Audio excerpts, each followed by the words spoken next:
The rich colors and inspiring music of K-animation spark the imagination and capture the eyes and ears of children around the world.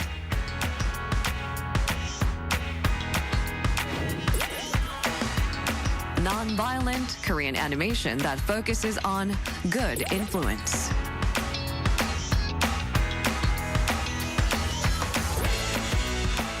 Through adventure and friendship, learn valuable lessons and realize the importance of friends.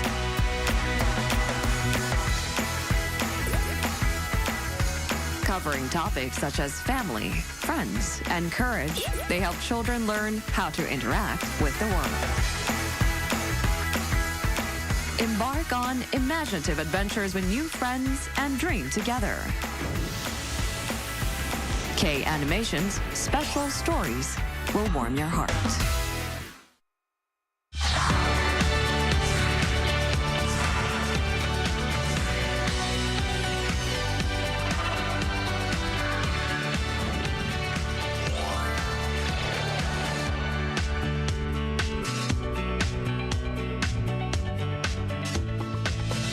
안녕하세요. Riding on the Korean wave. Welcome to Thursday's edition of the Culture Wave. I'm Kwon Soo-hwa in Seoul.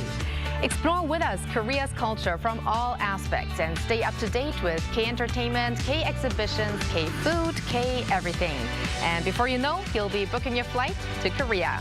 Now today we're joined by our co-host Bella Kim in the studio. Hello Bella. Hi Soa. And hello to everyone tuning into today's episode of the Culture Wave. I'm Bella, here to co-host and fill you guys in with the latest K-entertainment news. So stay tuned until the end.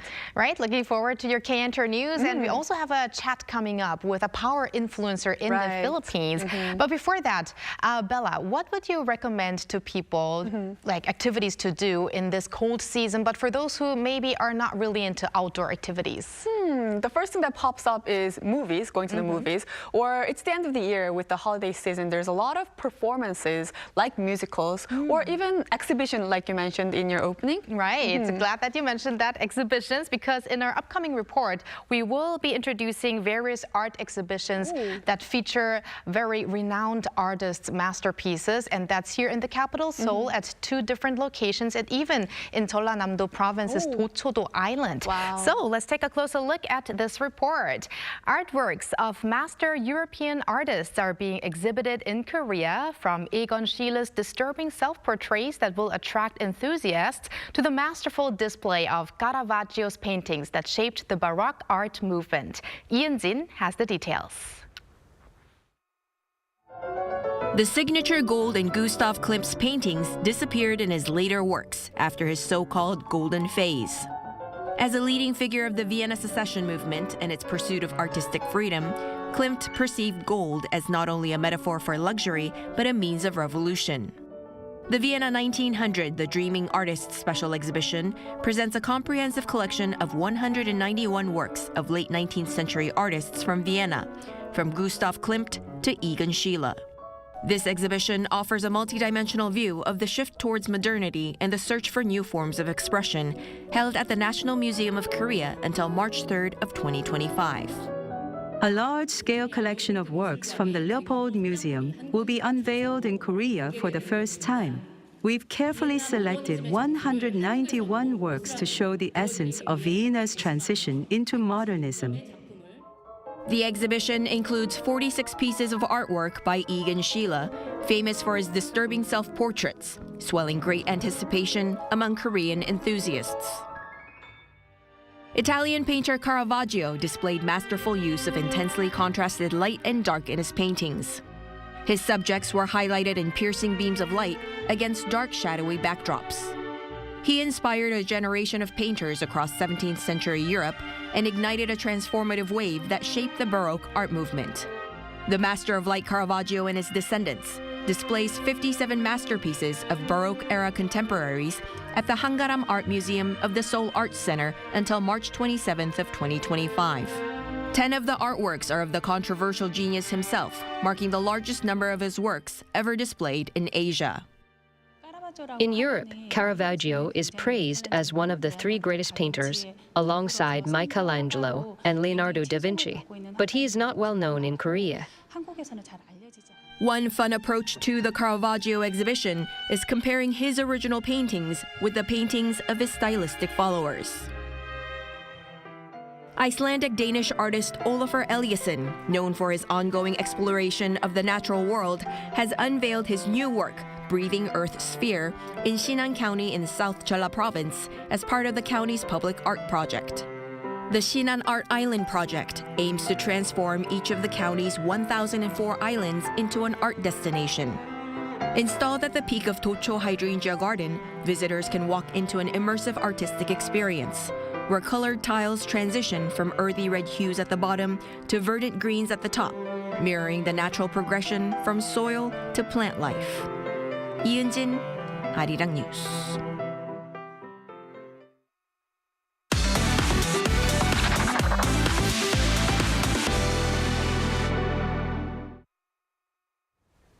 Time for some K-entertainment news with Bella Kim. Bella, today we start off with another milestone reached by Rosé, BLACKPINK's Rosé. That's right. We recently talked a lot about BLACKPINK Rosé on our show, especially on the K-entertainment segment, as the song 아파트 with Bruno Mars is receiving tremendous love globally.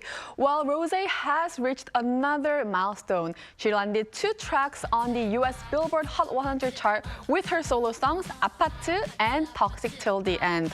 According to the latest chart released on Tuesday, 아파트 dropped 3 spots to number 20, but remained on the Hot 100 for an impressive 8th consecutive week.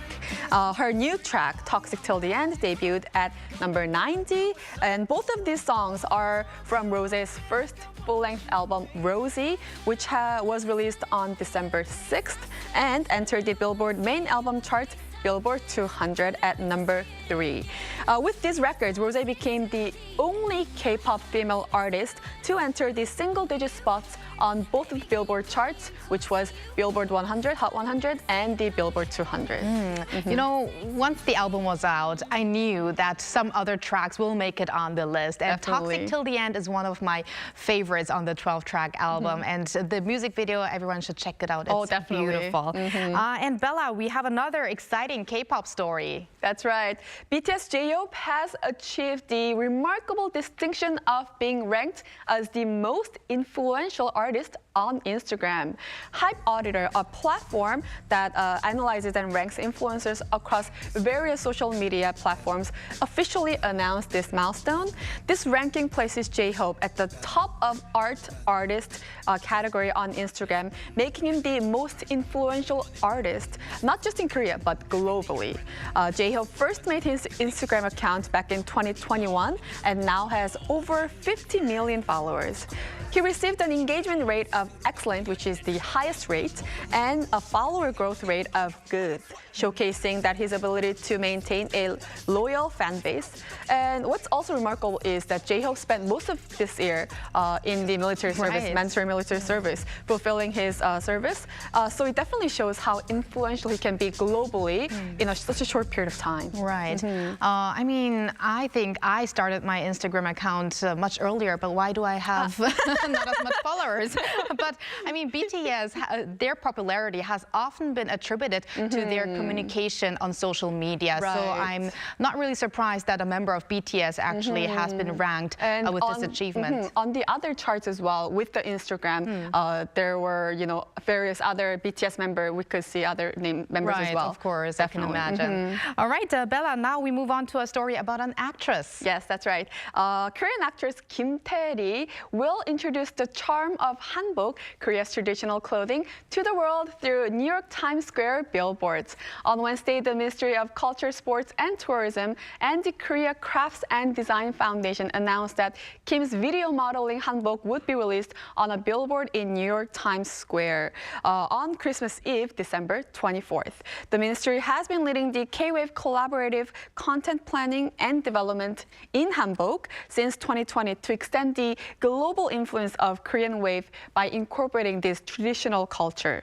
Actress Suji participated as a model last year and a former figure skater Kim Yeona the year before. And in addition to being displayed in Times Square, it will also be shown on a large billboard at Stadium Komaritang in Paris from December 23rd to 29th, and also in Korea, the K-Culture screen at the National Museum of Korean Contemporary History from December 23rd to 31st. I think it's an excellent choice. Like Kim Tae-ri and also Kim Yeona and Suji, they all, I think hanbok really suits them well. Definitely. So it's really great to see the traditional Korean attire being displayed around the world.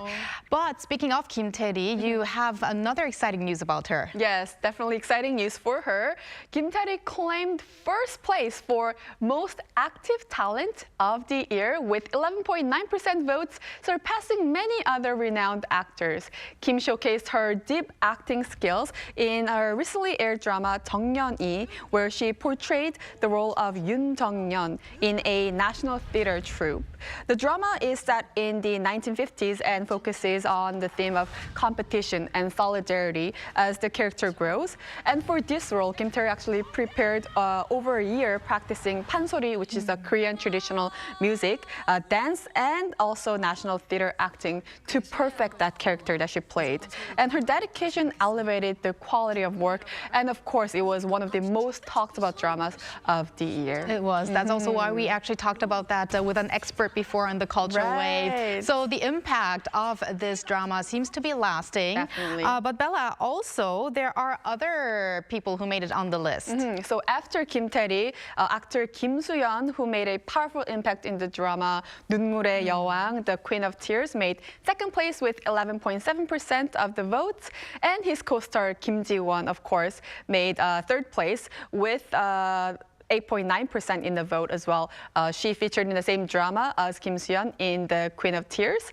And in fourth place was Byun-woo-seok with 5.5%, followed by Nam Kung-min in the fifth place with 4.9%.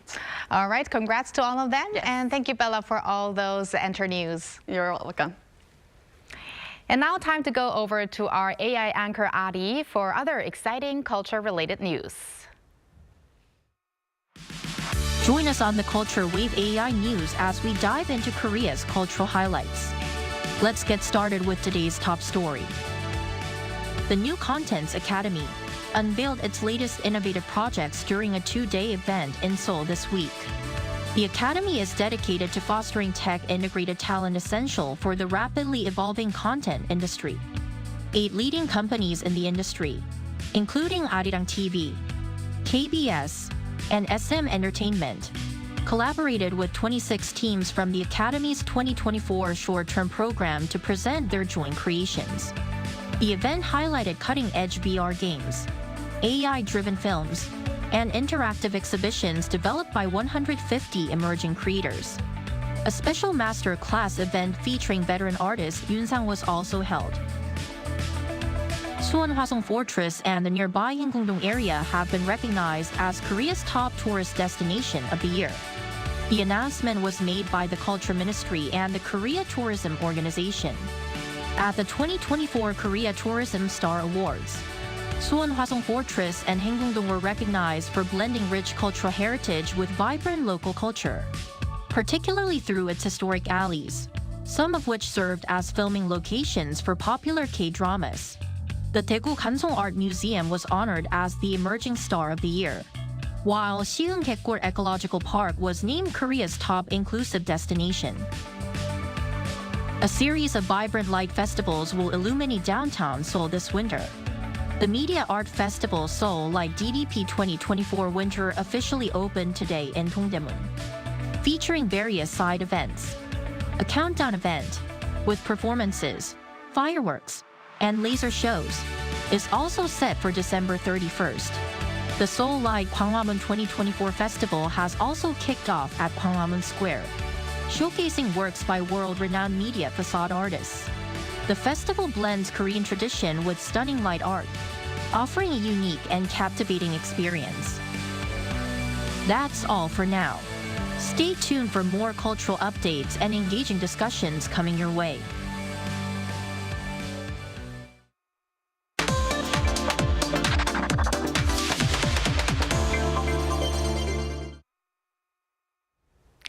Earlier this month, Korea's jang-making culture was inscribed on UNESCO's list of intangible cultural heritage, becoming the second Korean traditional food culture to earn that recognition. Korean food is becoming more widely known and recognized worldwide. Now, in today's Hallyu People segment, we meet with an influencer from the Philippines who has experienced Korean food firsthand.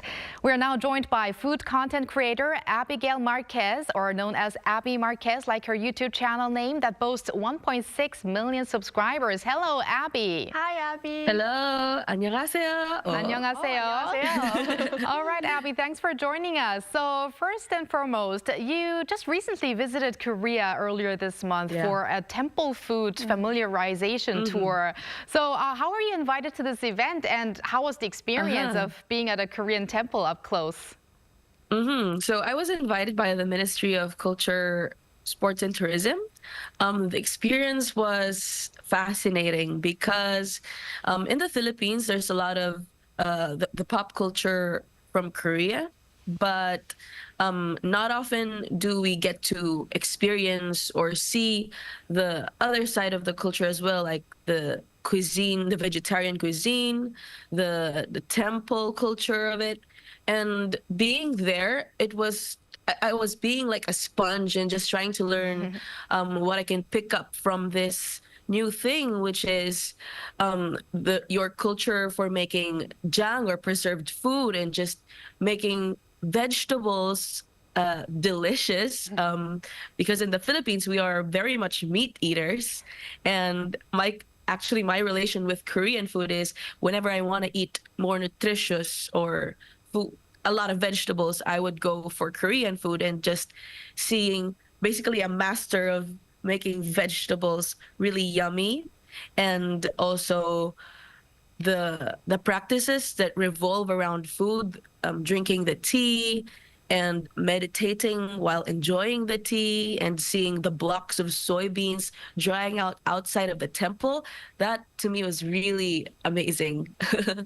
Wow, that must definitely be an experience for you.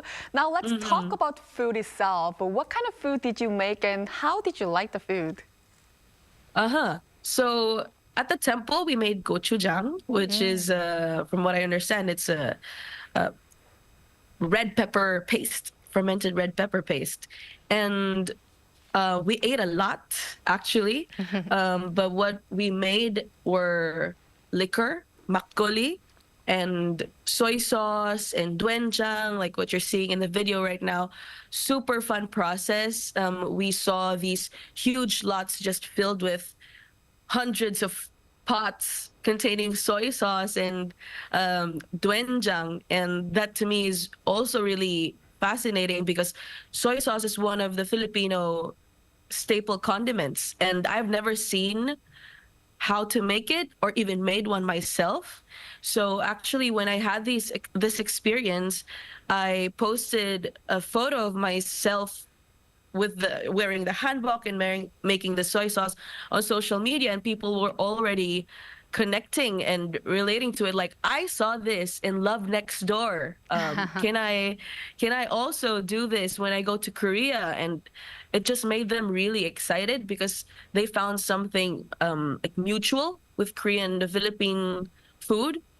And this is really an unforgettable experience for me. I would definitely recommend it to anyone. So for tourists, I like to think that in order to really understand and immerse with the culture, you don't just visit the touristy places or the places that look good in photos, but also trying these experiences like eating their food and cooking whatever they eat every day. You know? Wow, that really sounds very interesting. And Abby, you just mentioned how in the drama, the Boy Next Door, for instance, you see those Korean foods and then you get interested into it. And I also can imagine that your followers or your subscribers watch your content that involves K-food and then they get interested into it. So as I mentioned, you have 1.6 million subscribers on YouTube, even 3.9 million on TikTok the last time that I checked. So what's the response by your followers when they see you, trying out Korean food? So it's really easy for them to like the videos when it's Korean food because they have a deep connection with it. There's a big Korean culture K-wave here in the Philippines. So like even I was like a hardcore ARMY or BTS fan when I was in high school. And I know a lot of people who spend hours and hours watching K-drama. So people are actually already familiar with Korean food. And that's what I like to show in my videos is dishes that people already know and they like and they want to make at home, and just making sure that it's accessible to them by teaching them how to make it at home. And as I've said before, showing the experiences that I experienced in the last month going to Korea. I've already heard a lot of good feedback about they want to do this. They also want to try this. And this is something they did not know that you could do when you go to Korea. But yeah, we love Korean food right now. I think aside from what we already know, like the famous Korean dishes like bulgogi, bibimbap, or kimchi, I think I want to learn more about the vegetables, the vegetable dishes, the banchan, making of the banchans or the side dishes, or something that you could store in your fridge and it's as nutritious as it was made fresh. You can eat it anytime, as well as the Korean produce, because it's very cold when I went there, really, really cold. I would never dare to wear 3 to 4 layers in the Philippines or even long sleeves because it's really hot in here. And that means we also have unique vegetables or produce. So that's also something that I want to explore. Wow, definitely sounds exciting. And in Korea, we also have, mukbang YouTubers, which is like people who eat different kinds of foods, right? But do people in the Philippines also enjoy, watching you eat Korean food or, making Korean foods? And I'm curious if you were ever, inspired by one of Korean mukbang YouTubers or influencers. Oh, yes. I do not watch them at night. I remember many nights where I just sit down in front of the television and just watch people eat. It's amazing. Right now, I think I draw inspiration from them on more of the technical side of things, like how do you make food desirable through sound, through the visuals. And actually, sometimes when for example, I want to shoot something like fried chicken, I would search on the internet how other creators would make fried chicken look or how would they shoot fried chicken. And I would realize that sound plays a big role in making food mouth-watering and the visual, like the actual look of the food. And I think we just don't know the work behind mukbangers or mukbang videos. But I think the good mukbang videos are those who really pay attention to the sound and how good the food looks. And that to me is something I need to also understand because I make mouth-watering food recipe videos. Of course you do. And speaking of those mouth-watering food videos that you make, there are numerous videos that feature Korean foods such as bulgogi, as you mentioned before, and kimchi, also kimchi bokkeumbap or fried kimchi rice. So is there a reason for why you chose those K foods? And also, do you have any fun episodes to share while making Korean food? I chose those because those were the dishes that people were already familiar with.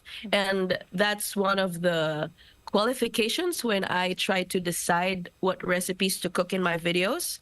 I want people to know that the food that they like or they want to try, they can make at home. And I want to give them that accessibility. And wow, a fun moment when I shot a Korean food video. I think it has to be the one where I made fish cake, and I started the video with just me seeing fish cake everywhere. Like me sitting down on the toilet seat, grabbing something outside of the frame, supposedly a tissue paper. And then when I look at it, it's fish cake. And then just grabbing my wallet, opening it up, and it's just fish cake. I framed it like, do you ever crave something so much you just see it everywhere?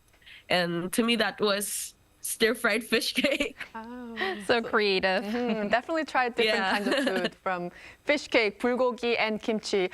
Is there any other food that you haven't tried yet that you do want to try out in your videos? Right now, I want to really try the vegetable dishes. Oh. I mean, I don't know if it comes with age, but I'm trying to be a little more healthy, healthier. And I think that's something that Filipinos will also enjoy. The convenience of having vegetables in your fridge, you can eat it anytime, and just having a healthier option or alternative. We can eat our meat, but then add some fiber or more nutrients on the side by eating vegetables. That's something I'm still learning. That's why I love these experiences where we try Korean food, visiting a temple, and making the doenjang by ourselves. Because as an educator on social media, it's really important for me to learn it first. So really looking forward to learning more about it. Yeah. Yes, and I realize how you mentioned vegetables quite a lot today. So I guess really Yeah. the temple experience, it was really had a great impact on you. But Abby, if you had the opportunity to take part in a different cultural experience in Korea when you get to visit Korea again, what would that be? So I want to explore the street food culture as well. Wow. So we tried the traditional jang making, the traditional drinks or wine, but I also want to connect more with the young audiences, which are really interested in the pop culture or the food that they see in K-dramas or the food that they see their idols eat, you know? That's how I got interested with jjajangmyeon or the sausage, you know, the Korean sausage that you buy from the convenience store.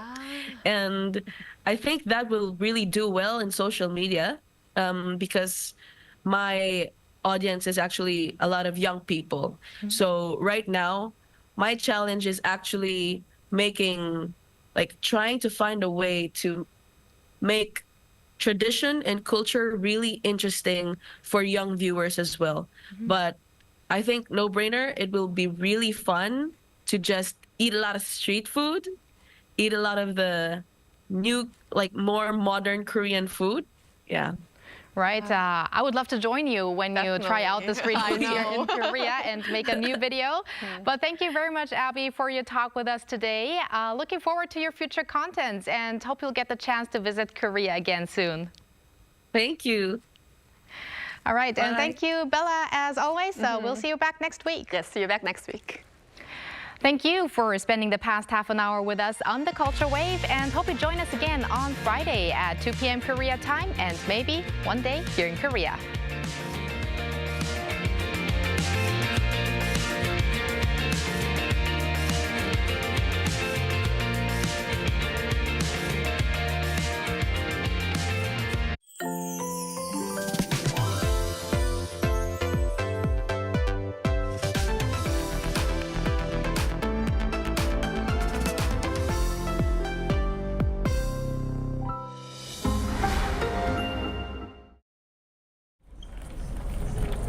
AI, what are some dishes you should try in Korea? Recommended food to eat in